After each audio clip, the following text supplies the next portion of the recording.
bienvenidos a este seminario de posgrado de Ingeniería Eléctrica. En esta ocasión tenemos el agrado de recibir al Dr. Mario Pacas de Alemania. Voy a permitirme leer brevemente su biografía. El Dr. Mario Pacas estudió en Ingeniería Eléctrica en la Universidad Técnica de Karlsruhe, Alemania, donde obtuvo el grado de ingeniero en 1978 y el de doctor en Ingeniería en 1985. Después de su doctorado, que lo hizo en electrónica de potencia, accionamientos eléctricos y electrónica de potencia, trabajó en BBC y en ABB, donde llegó a ser responsable a nivel mundial del área de servoaccionamientos. Desde el 96 a la fecha es profesor titular en el área de energía eléctrica con especialidad en electrónica de potencia y accionamientos eléctricos, y además es miembro del Departamento de Ingeniería Eléctrica e Informática de la Universidad de Siena. En el área de la investigación, su interés se centra en electrónica de potencia y accionamientos eléctricos, en especial los temas relacionados con la identificación, diagnóstico preventivo, sistemas tolerantes a fallos, microcentrales eléctricas y control de movimiento. Tiene dirigidos 10 trabajos doctorales y más de 115 artículos publicados en revistas y conferencias internacionales. Esta vez, para agrado de nosotros, el Dr. Mario Pacas participa en el seminario presentando algo sobre corrientes actuales del desarrollo de accionamientos eléctricos y energía renovable. Muchas gracias, muy buenos días. Para mí es un placer estar acá con ustedes. He pasado 3 días, no sé, ya perdí la cuenta porque con el reloj biológico sintonizado uno pierde la cuenta de cuánto tiempo lleva uno acá, pero algunas veces por la noche llevo acá y con una acogida muy cordial y sintiéndome muy halagado de estar acá y sobre todo con una magnífica impresión de la calidad científica técnica de la institución, que lo felicito por estar acá en esta institución que me parece que tiene un buen presente y un mejor futuro. Para mí, y lo explicaba ahí en las pláticas anteriores, para cualquiera es muy difícil dar una plática a un público completamente desconocido. Uno no sabe qué van a querer oír, qué no van a querer oír. Y pues vamos a ver, a quitarnos unas sorpresas y que los cuentes interesantes, no es interesante, luego me digan ustedes. Corrientes actuales de desarrollo de accionamientos eléctricos de energía renovable. Una corriente viene después de una tormenta o de la lluvia o lo que sea. ¿Cuáles son los factores que afectan la corriente hoy en día? Voy a empezar con banalidades no científicas, no van a ver ninguna información, probablemente no vean ninguna toda la hora, porque no es clase de matemáticas ni de física. ¿Y cuáles son las banalidades que afectan nuestra vida cotidiana? Digamos, no, esa no. Voy a entrar con lo que son los megatrends. A los megatrends me disculpan y pido disculpas, no es por esto mismo que las transparencias estén en inglés y la plática en castellano, pero para mí es mucho más fácil. De los 200.478 transparencias que tengo, pues la mayoría están en alemán y en inglés, en castellano prácticamente no tengo nada, tengo algunas que enseño al final. Me disculpan, no es esto mismo presentarlas en inglés, pero yo creo que todos dominan lo suficientemente el inglés como para entender las transparencias, nada más que yo no eso. Los megatrends que llamamos reciben respuestas técnicas. Y a la par de eso hay los factores de innovación que se complementan con las respuestas técnicas. Vamos a ver cuál es eso. De los dos conjuntos resultan las fuerzas que mueven el desarrollo técnico. Y de ahí resultan ya los caminos, los cauces, las vías de desarrollo.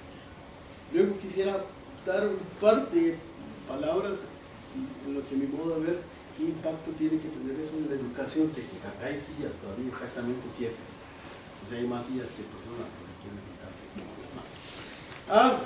Bueno, vamos a tratar de ir en los siguientes 50 y tantos minutos, 57 minutos, tratar de ir por todo este camino.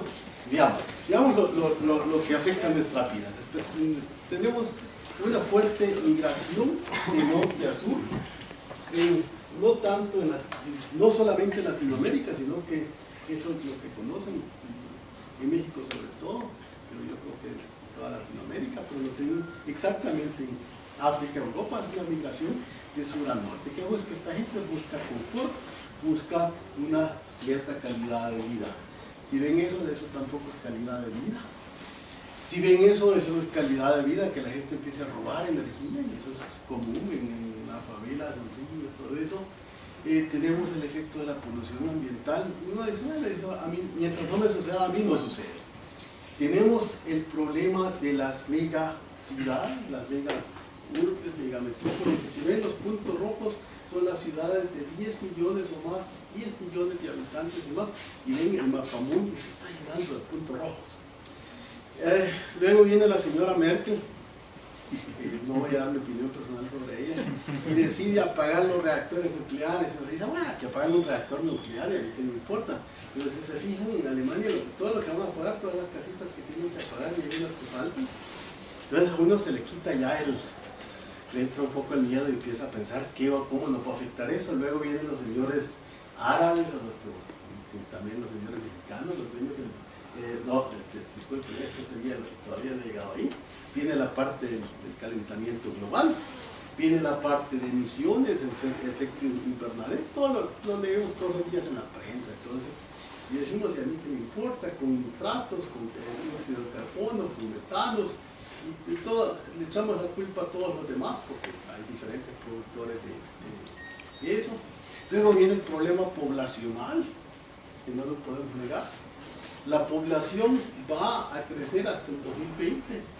En estos números, si ustedes ven, estos son países en vías de desarrollo, estos son países industriales, o sea, el crecimiento poblacional en los países de vías de desarrollo es muy acentuado en billones de personas.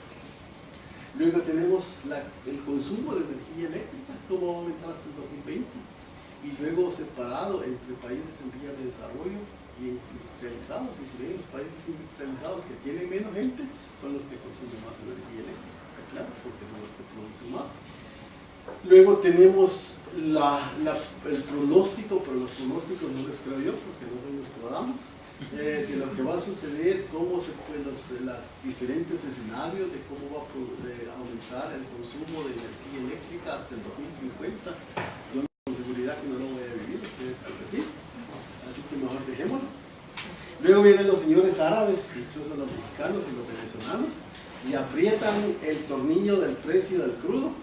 Estas son cifras antiguas, y si seguimos al 2012, pues estamos por acá, el precio del barril de crudo. Y decimos, yo soy ingeniero y estoy estudiando mecatrónica, electrotécnica, ¿qué me interesa eso?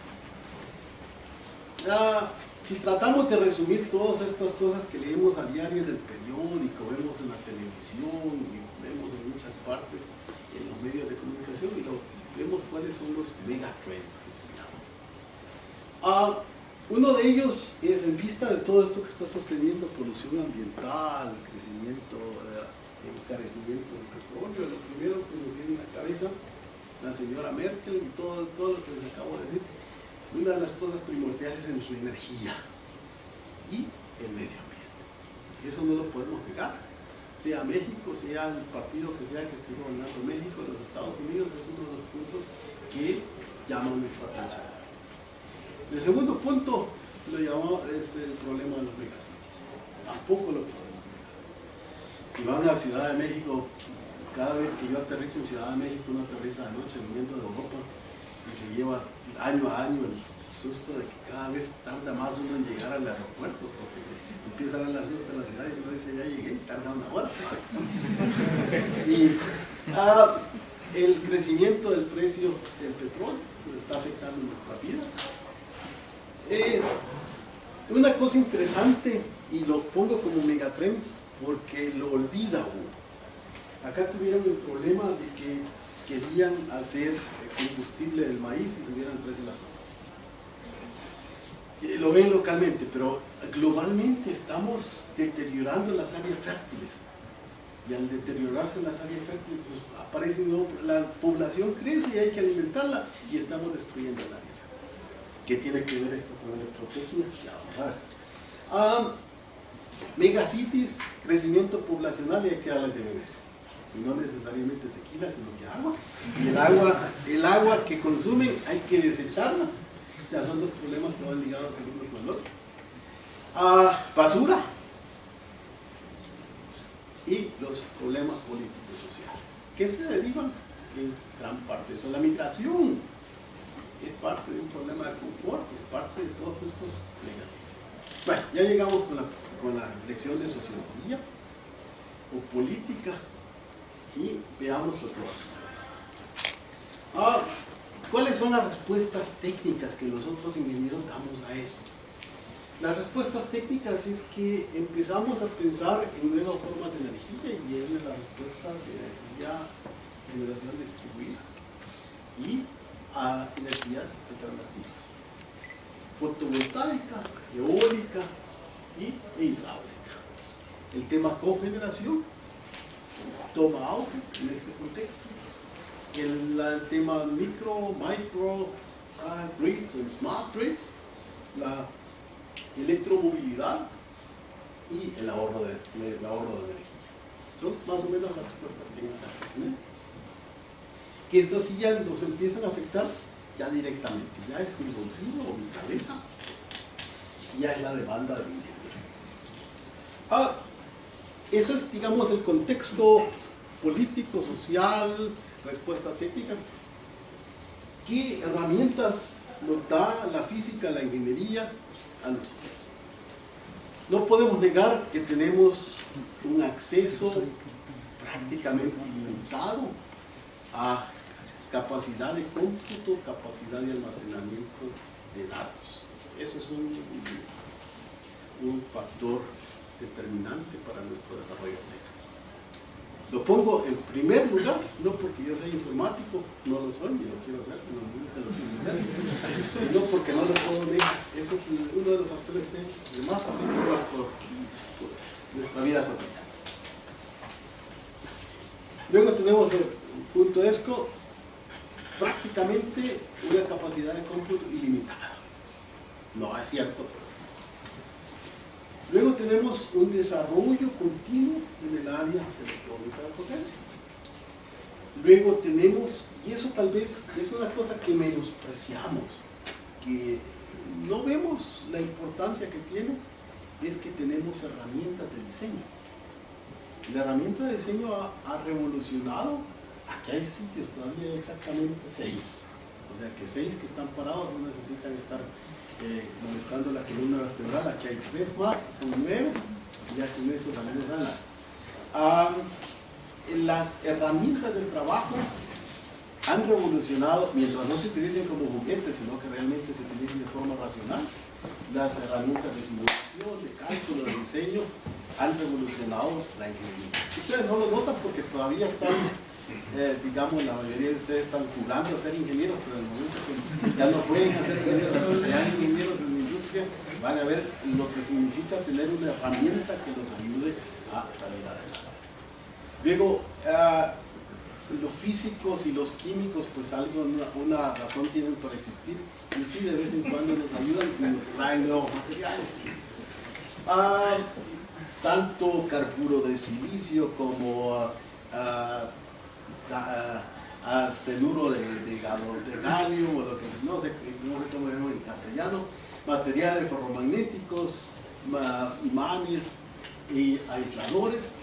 Y luego, ya vamos a ver, uno de los factores que nos afecta como innovación son las nuevas técnicas de producción de la fábrica.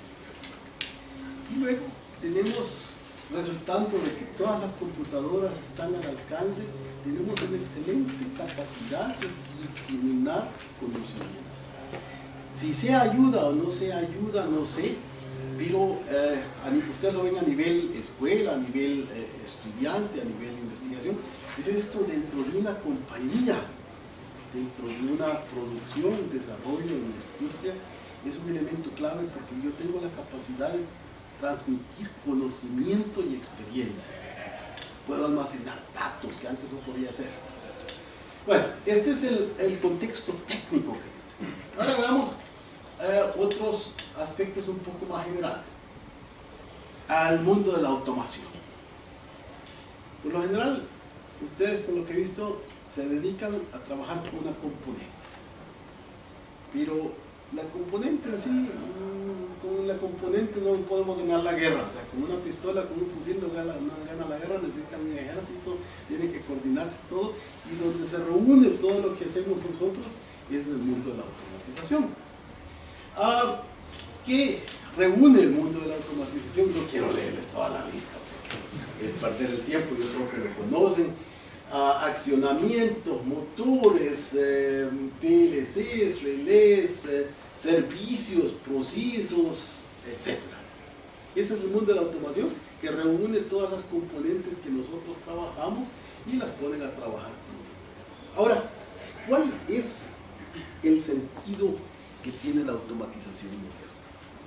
La automatización hace, qué sé yo, 100 años tenía el sentido de reducir, como dicen en México, alivianar la vida, de reducir la esclavitud del hombre, es decir, la fuerza humana, y trasladarla a la máquina. Así empieza Watt, etc. O sea, la historia de la automación, el control automático es reducir la esclavitud y aumentar la libertad, etc. Ahora, eso ya se olvidó. Ese es eso que en un momento fue el objetivo, ya deja de ser un objetivo, ya es la realidad. Entonces empieza a ver uno cómo reduce los costos de esa no esclavitud. Y viene lo que ahora vemos es el costo del ciclo de vida. Y eso es lo que domina ahora nuestras cabezas en la automatización. Yo hago una cosa muy bonita, pero ¿cuánto cuesta? Y eso, el ciclo de vida lleva muchas partes que no se las voy a leer todas, pero por ejemplo, no solo es la parte de la componente, sino que la parte de servicios, puesta en marcha, reconstrucción, diseño, y también hay un cambio de paradigmas de reducir los costos del hardware, totales de hardware, y ahora a reducir los costos del software. El software cuesta dinero, muchas veces más que el hardware. ¿Qué es nada más el repaso de clases? ¿Qué es el ciclo de vida? Tenemos un refrigerador. ¿Cuál es el costo del ciclo de vida? Es comprarlo, por ejemplo, por 500 euros y luego aumentarle el costo de la energía, y el costo de la energía por 50 años nos da los costos totales, ¿no? 50 años por 50 euros, 15 años por 50 euros nos da los costos totales. Eso es el ejemplo sencillito de un refrigerador. Si lo vemos desde el punto de vista de un sistema de automación, tenemos los costos de inversión al principio, los costos iniciales, y luego tenemos los costos de operación que hay que sumarles. Y los costos de operación, ¿cuáles son? Los costos de repuestos y los costos que tiene uno para el valor residual, y todos estos costos de operación, mantenimiento y reparación se añaden a este costo total. Por lo general, uno ve esto, y eso hoy en día a nadie le importa. Lo que hay que ver, mi producto es acá tal vez un poco más caro. Veamos un ejemplo: un motor normal y silvestre de 11 kilovatios, 4 polos, digamos que tiene un precio muy alto, demasiado alto, de 400 euros, exageradamente alto, una eficiencia del 90%, un tiempo de vida útil 10 años. Caminando por este tiempo, costo de energía un poco barato, de 13 centavos por kilovatio hora. Y si ven el pastel es el principal. Después de estos 10 años de vida tenemos el 98% de costo de operación y 2% de costo. No, creo que a un ingeniero o ingeniera no necesito explicarle más qué son los costos, pero y si lo vemos no desde el punto de vista solo la componente, sino que todo el proceso, desde la chapa, desde sacar el cobre y ¿cómo se llama? El hierro de alguna parte, la preproducción, la producción, la distribución, el uso y luego retirarlo la chatarra. Todos esos son los costos que nosotros tenemos que tomar en cuenta como ingeniero. Bueno, seguimos en los contextos. Veamos cuál es la importancia económica. Nosotros como ingenieros perdemos un poco la visión de lo que estamos haciendo. Nos hablamos del Texas y del DSP y el racional, que soltamos y sacamos un bit más, un bit menos. A la hora de las horas tienen que sacar un euro más, un euro menos. Y veamos la importancia que tiene el negocio que estamos, que queremos hacer en el futuro. ¿Cuál es la importancia a nivel global? Si vemos los mercados emergentes en el 2011, tenemos que en estos mercados en la automación representa el 48% del Producto Nacional, del Producto Directo Bruto. En el 2000 fue el 37%, quiere decir que está creciendo el mercado de automación. La contribución al crecimiento del área de automación es de 3 puntos en países en vías de desarrollo, de 1 punto en países industrializados. Si estudiaron alguna vez Introducción a la Economía, saben que la importancia que tiene el crecimiento económico. Sin crecimiento económico los sistemas se vuelven inestables. O sea, el crecimiento económico es una de las cosas más importantes. Y, por ejemplo, México es un país que necesita crecimiento económico. Y si estamos contribuyendo al crecimiento económico con 3 puntos, es una cosa sensacional. En Alemania, por ejemplo, contribuye en la exportación 18% y en los mercados emergentes 33%. La producción mundial de automación ha crecido 33% entre 2005 y 2010. Claro que hay diferencias enormes. China ha crecido 121%. Bueno, para que tengan una idea para dónde vamos, empiecen a visitar los cursos de China. A Europa 12% y Estados Unidos menos 13%. O sea, la gran potencia mundial en muchas áreas, no es potencia militar, sí, pero potencia económica no ponemos en tela de juicio. Ahora, ya tratemos de aterrizar, somos ingenieros, ya nos quiero ni con sociología, ni con economía, tratemos de ya de aterrizar. ¿Cuáles son ahora las... teníamos la situación de megatrends, luego teníamos la situación de componentes técnicas a las cuales tuvimos acceso, y luego tenemos las respuestas técnicas, y decía yo que una de las respuestas técnicas era la parte energética, energía renovable. Veamos un poco con la lupa qué connotaciones, cómo nos afecta la parte de energías renovables. Para ver eso hay que también los tengo que poner con números otra vez, y yo les puedo presentar números alemanes y no mexicanos, porque no sé dónde los puedo encontrar. Si vemos, por ejemplo, la capacidad de energía fotovoltaica instalada en Alemania desde 1990 hasta el 2009, son los datos que tengo, y si ven la primera derivada, se pueden dar cuenta qué importancia tiene la instalación de equipo fotovoltaico. Claro que son cifras un poco, en Alemania son cifras un poco viciadas, porque en estos años hubo ¿cómo se llama? Un subsidio muy grande, gubernamental. Sea por lo que sea, el mercado creció. Si vemos la energía eólica, acá hubo un poco creció un poco, pero está creciendo hasta el 2009. Si pongo la gráfica del 2012, vamos a crecer hasta acá, y también tiene un crecimiento fantástico de energía eólica. Tendencia a subir, estamos por el 20% de la capacidad instalada con energía eólica, y a seguir subiendo. Según tengo entendido, México va por un camino similar. Quiere decir que también es un factor que está afectando nuestras vidas como ingenieros, no lo podemos negar. Si vemos, esta era la generación, disculpen, esta era la generación, y esta es la cantidad de instalaciones, y vemos cómo ha crecido ambas tres. Luego, existe una cosa que está en boca de todo el mundo, yo creo que ya lo hablábamos en las dos clases de los días miércoles y jueves, o martes y miércoles, que es la parte de micro smart grids. Todo el mundo la pone y aducen que todas estas cosas van a salir, sí van a salir, pero no, en mi modo de ver no tienen la importancia que se les adjudica, con una excepción, que es la parte de Smart Factory, o sea, la parte de automación, como yo reduzco los costos de manufactura haciendo el proceso de manufactura más importante. Pasemos a la parte de energía eólica. La energía eólica es un poco, no les puedo dar una conferencia sobre energía eólica en 50 minutos, pero sí cosas que están afectando nuestra carrera, nuestra vida cotidiana, profesional.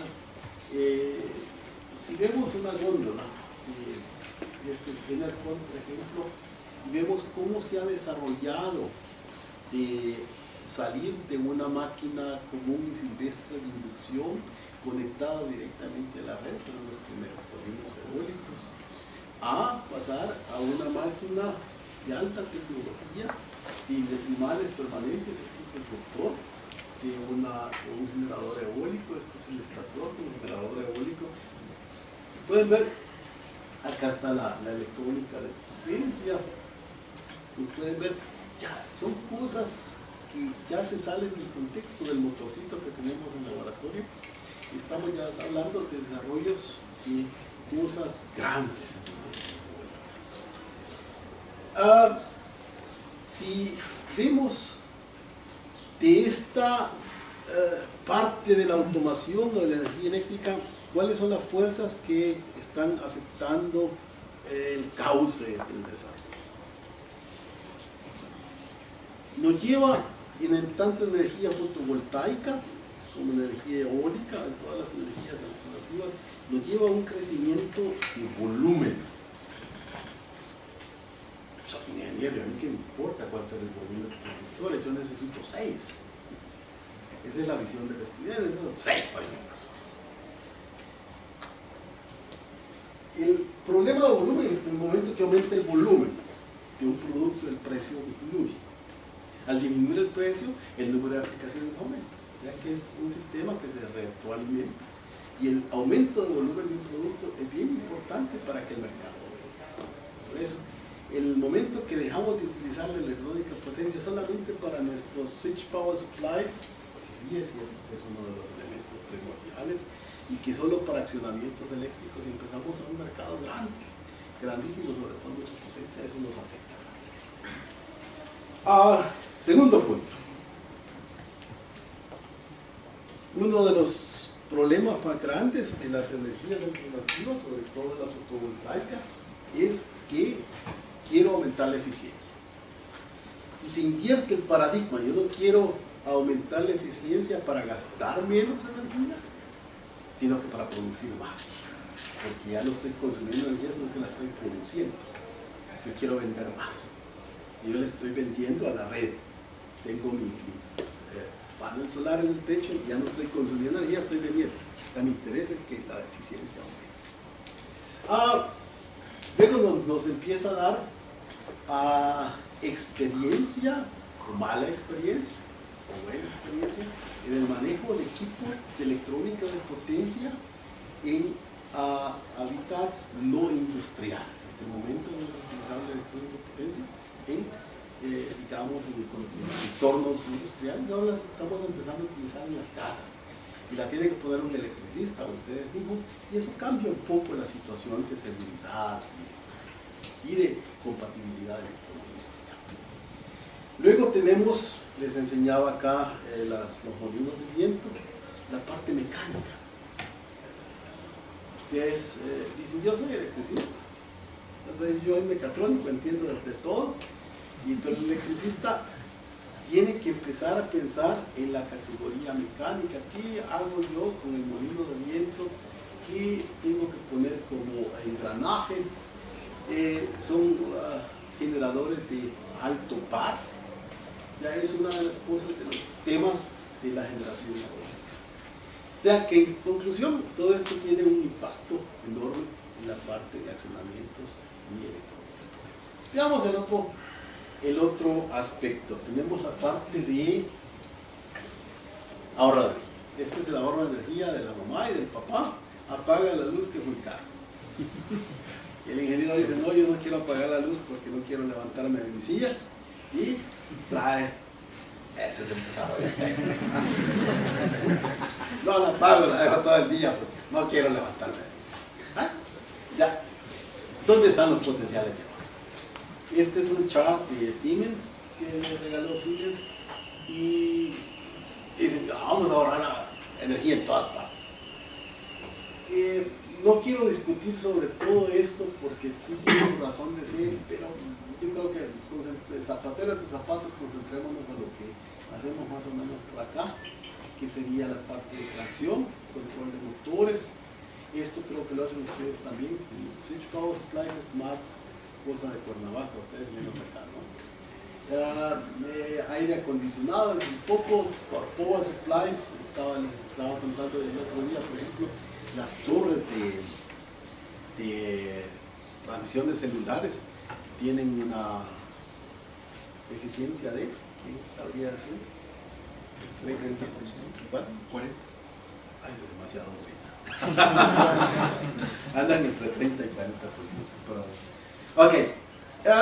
Si ustedes preguntan hoy en industria a una compañía, y esta es una estadística de la alemana, que dónde quieren reducir los costos en los próximos 12 meses. Claro que esto es lo que los sindicatos aman a muerte, reducir material, ¿verdad? Pero además de reducir personal, pero además de reducir material, dicen la compañía quiero reducir dinero. Si vemos de momento la eficiencia total de la industria. Calculemos eso antes. O sea, si lo ponemos en términos que se pierde en el camino, el 80% se pierde en el camino. Es increíble, pero es cierto. ¿Dónde se pierde en el camino? Wow, es que el camino es largo. El camino es muy largo. Tenemos la fuente, la energía primaria, lo que sea, digamos, petróleo, y ya el proceso de obtención de petróleo. No sé si ustedes saben, para sacar un litro de petróleo del fondo de la tierra, ¿cuántos litros de líquido hay que sacar? Ya la eficiencia del proceso, dependiendo de qué tipo de suelo, qué tipo de petróleo tengan, que son alrededor de 10 litros de líquido que tienen que sacar de la tierra para llegar a un litro de crudo. Y de qué calidad todavía no se dice. Luego vienen los pipeline, el transporte por barco, por lo que sea.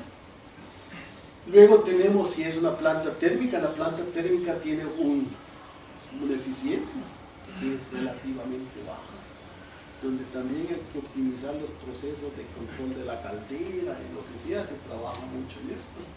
Luego vienen las pérdidas de transmisión y distribución, y luego vienen, ya no llegó la energía eléctrica al tomacorriente, y ahí dentro de la fábrica, dentro del proceso que ya acá los señores de Exxon, yo no lo puedo modificar, ya que vean ellos me lo cobran a mí, pero ahora me empieza a cobrar el contador eléctrico, y aquí todavía hay un potencial muy grande en la parte de productividad, aumento de productividad, la eficiencia de los procesos y de las componentes. Son los dos tornillos en los que nosotros como ingenieros podemos operar y mejorar la eficiencia de nuestro proceso. Más no podemos, porque como le digo esto no lo podemos afectar mucho. Ahora, hay que ponerse la mano en la conciencia y ser sinceros y ser honestos como ingenieros. Es decir, ¿dónde están los potenciales de ahorro? Si se ve el potencial de ahorro que tiene la componente en un proceso, andará por el 10%. Son números promedio. ¿Por qué? Porque aumentar la eficiencia de una componente que ya tiene 98% de eficiencia, a tener 98.5%. No tiene nada otra cosa que hacer, háganlo, por favor. Es poco lo que se puede ganar. El siguiente paso que se puede dar es introducir accionamiento de velocidad variable en vez de accionamiento de velocidad constante. Ya se lo explicaba en alguna de las conferencias del otro día. Ahí anda el potencial, anda por el 30%. Y lo que realmente nos trae el beneficio óptimo es cambiar el proceso completamente, optimizar el proceso. ver el proceso completo de lo que uno está produciendo y decir, ahí los señores mecánicos no se dieron cuenta que existen electricistas y que existe electrónica, que existe control automático y están haciendo algo completamente erróneo. Por ponerles un ejemplo, una rotativa. No sé si ¿quién ha visitado una rotativa, un periódico? ¿Algún periódico ha visitado una rotativa? Se lo recomiendo, una excursión al próximo periódico más cercano. Es una máquina fantástica. Una rotativa, por ejemplo, hoy sí, no sé qué periódico lean, el único que medio conozco que de nombre es el Excelsior. Ya los periódicos no son blanco y negro, sino con el color. El color se hace poniendo en un proceso que es en serie. Y son series de tambores que imprimen el color, y la solución de los señores compañeros de ingeniería mecánica desde hace 100 años es sincronizar todo el sistema con engranaje mecánico. Funciona maravillosamente. Pero si no necesitan un color, si van a, por ejemplo, a nada más imprimir blanco y negro, todo lo demás tiene que cambiar. No lo pueden apagar. Las pérdidas mecánicas. Luego vienen las pérdidas de mantenimiento de componentes mecánicos. Ahí vienen los eléctricos, se dieron cuenta, este proceso no puede ser óptimo como está funcionando. Cambiémoslo por electrónica y ahí está el potencial.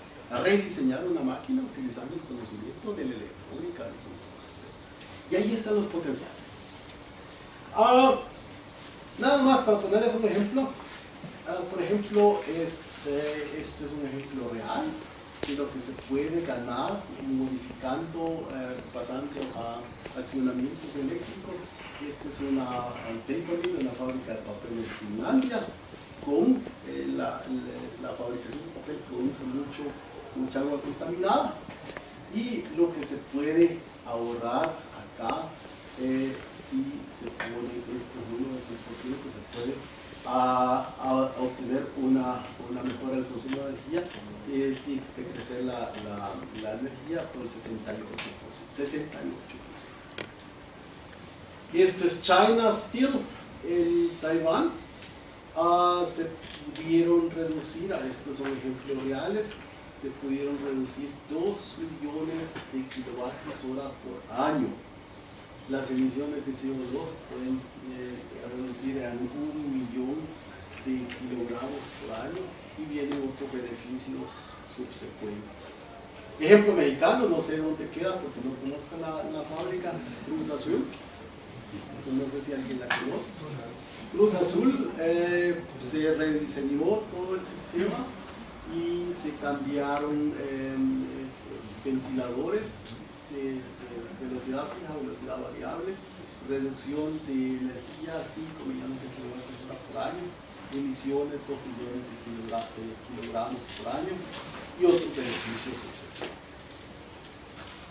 No les quiero vender productos, pero si ven Peña Colorada, no sé en qué país es, China Steel, Cruz Azul, Repsol en Argentina, otra fábrica en China, y ven lo que se puede llegar a ahorro de energía y hasta el 61% de ahorro de energía. Y estamos hablando de millones de dólares, no estamos hablando de 3 pesos 50. O sea, ¿qué sacamos en consecuencia de toda esta área del ahorro de energía? ¿Qué se saca en consecuencia? ¿Cómo va a afectar todo eso nuestra investigación, nuestro desarrollo y nuestra educación? Un gran esfuerzo se hizo en los últimos años en tratar de aumentar la eficiencia de las componentes, por ejemplo, los motores. Ya vamos a ver luego ya en las componentes.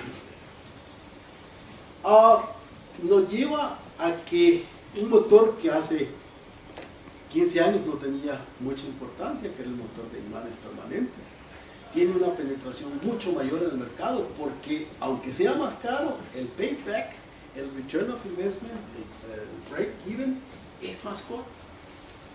Luego tenemos la búsqueda hoy de motores de mayor eficiencia. no ha terminado con el de imanes permanentes, porque los imanes permanentes todavía son demasiado caros y los van a hacer más caros. Luego pasamos al control. El control tiene que ser más sofisticado, si es que se puede. Y luego viene la parte que hay técnicas que renacen por el motivo del costo de energía. Por ejemplo, el renacimiento ¿cómo se llama? De toda la parte de ventilation, air conditioning, heating. No sé cómo se llama. Aire acondicionado, ventilación y calefacción. Es un mercado enorme y hay que aumentar acá porque son mercados cotidianos, ¿no? Luego, si la penetración del mercado con nuevas componentes electrónicas es tan grande y es un mercado en el que uno se da cuenta de la importancia cada vez que hay un apagón, ahí se da cuenta. ¿Yo qué hago? A muchas compañías, si hay un apagón, tienen que uno irse a su casa. Hay vacación obligatoria porque trabajar con papel y lápiz no pueden. La peor que yo vuelo mucho, viajo mucho. Lo peor que le puede pasar a uno en la vida es que en un aeropuerto la computadora no funciona. Lo peor que le puede pasar a uno. La gente, no hay personal calificado hoy que pueda calcular con papel y lápiz si un avión puede volar o no. Ya no pueden. Antes lo sabían, metían tantas toneladas de carga, tantos pasajeros, tantos kilos de combustibles y bueno, ahora no pueden. Entonces, ¿qué significa? ¿Cuál es con la penetración de sistemas inteligentes? La demanda de disponibilidad del sistema se incrementa. Un sistema de aeropuerto, lo que sea, si es el transporte de equipajes, si son las computadoras, tienen que tener una confiabilidad del 99.99%. La red alemana de distribución tiene una confiabilidad del 99.99%, por ahí anda. O sea, hay un apagón cada 2 años. En resumen, nosotros somos los tontos de la película porque tenemos que encargarnos. Sigamos. Aquí viene el tema predilecto de los políticos: movilidad eléctrica. Vamos a resolver todos los problemas. Mientras no resolvamos este problemita,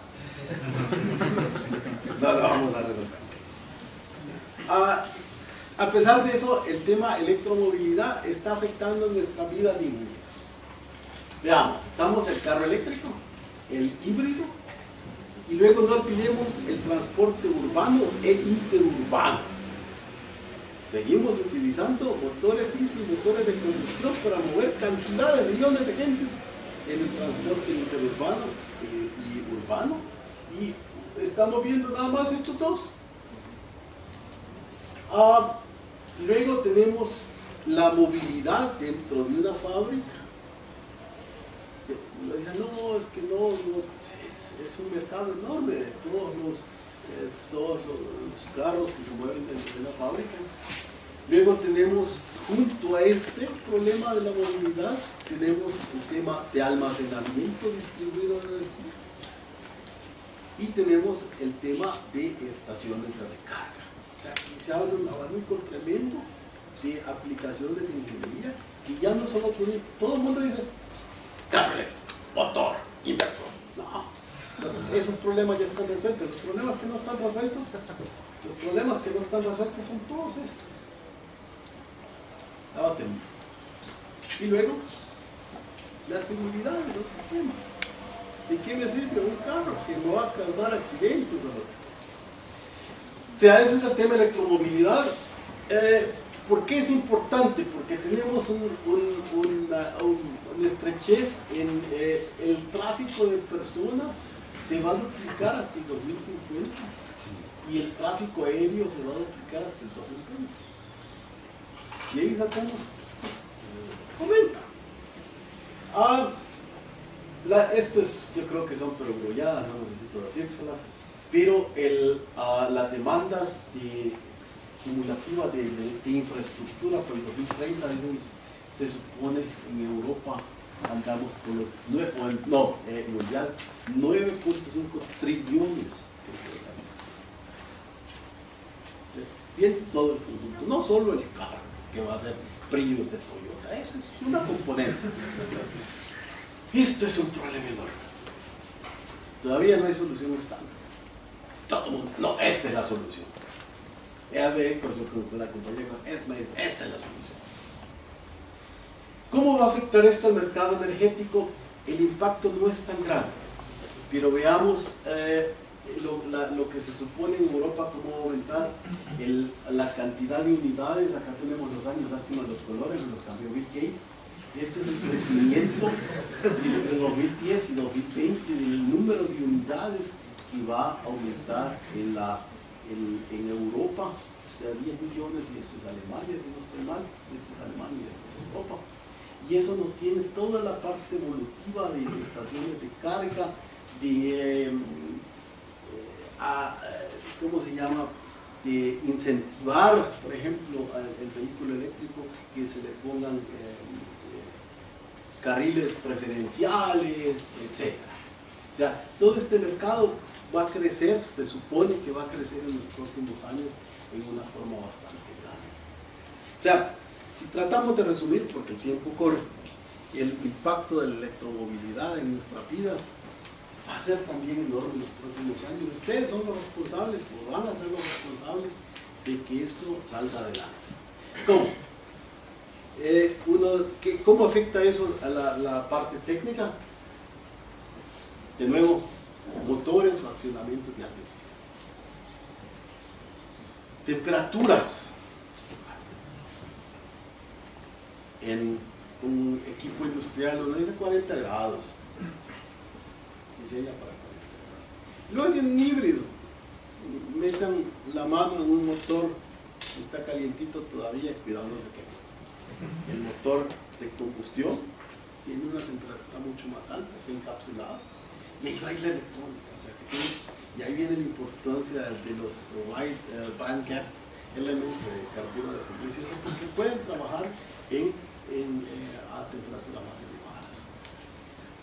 Luego tenemos el problema, estamos acostumbrados acá a 110 voltios, 230, en Europa nosotros tenemos 400, pues las corrientes son decentes.